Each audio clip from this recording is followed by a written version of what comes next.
Good morning. I'm George Kahn, and I'll be your host for today's Quiet Echo. I want to tell you where I was when I first read about Kerwin Pittman. It was early, before we opened. I was standing at the window of the deli kitchen the way I do most mornings before the chairs come down from the tables and Cedar Valley comes in. The street outside was quiet, and there was a man sitting on the curb across the way, worn bag at his feet, head down, not going anywhere in particular, just there. I looked at him for a while, then I looked down at my phone and read about a man in North Carolina who purchased a prison, not as a developer, not as an investor. He bought it because he had lived inside one and he knew what it could become. His name is Kerwin Pittman. At 18 years old, he was sent to prison for conspiracy to commit murder. He served 11.5 years. Nearly 1,000 of those days were spent in solitary confinement. He was released in January of 2018 with his family waiting, and a world moved on without him. When he came home, he started a nonprofit. He launched a hotline for people trying not to go back. He built a mobile re-entry center, a bus, because sometimes the people who need help the most cannot get to it on their own.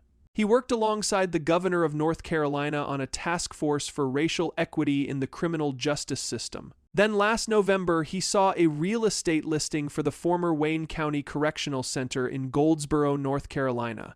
19 acres, 80,000 square feet. Closed since 2013, sitting vacant for more than a decade. He purchased it for $275,000. He is, by every account, the first formerly incarcerated person in United States history to buy a prison. He is taking down the barbed wire, the bars, the signs reading "No inmates allowed" past this point. He is building private rooms, job training in the trades, a 6-month stabilization program for men coming home with nowhere solid to land, room for 300 residents at a time. He calls it a recidivism reduction campus. The blueprint, he says, is from incarceration to ownership, from punishment to purpose. I need to say something plainly here. Pittman was convicted of a serious crime. He served his sentence. The court decided, and he lived inside the decision for more than a decade. No one should pretend otherwise, and Pittman does not. But I want to tell you something about this counter. My sister Miriam is gone now, but this counter was hers as much as mine. We built the deli kitchen together. And some mornings, before anyone arrives and the street is still quiet, I feel her here the way you feel a draft through a door someone left open. Present. Just not visible.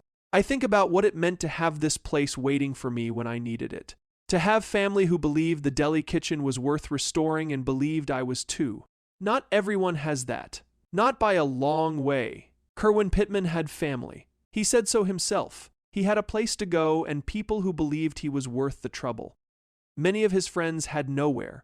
They came out of prison into nothing and found the world does not hold a door open for very long. Of the people released from North Carolina state prisons in 2021, 44% were rearrested within 2 years. Nearly 1 in 3 American adults has a criminal record. April is Second Chance Month. Prison Fellowship, the country's largest Christian nonprofit serving incarcerated people and their families, has marked it since 2017. This year marks 50 years of their ministry. Kerwin Pittman looked at those numbers and decided not to accept them. He decided the place once holding him could be turned into the place holding people up instead. My son Owen is 17 years old. I watch him the way you watch someone standing at a fork in the road who does not yet know it is a fork. He is a good young man. He makes me glad every single day, and I know I have seen it how quickly a good young man can end up somewhere he never intended to go. I am not worried about Owen, but I think about the young men in every town who do not have what he has. The ones whose families are not waiting.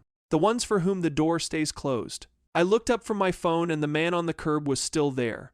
I do not know his story. I do not know what brought him to the sidewalk with a worn bag and nowhere particular to go. But I know the question Kerwin Pittman asked himself when he saw an empty prison for sale, and I think it is the same question Cedar Valley needs to sit with today.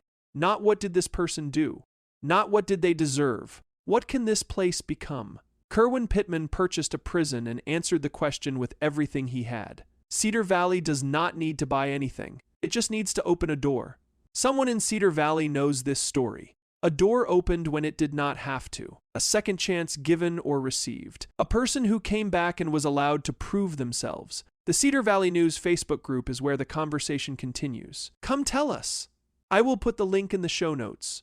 This is George Kahn, your host for today's Quiet Echo. Thanks for listening. Quiet Echo is part of the fictional Cedar Valley News series, written by Evan Swenson, publisher, publication consultants, and Claude Marshall, AI developmental editor. While the people in town of Cedar Valley are fictional, Kerwin Pittman is a real person, and the national events described are real.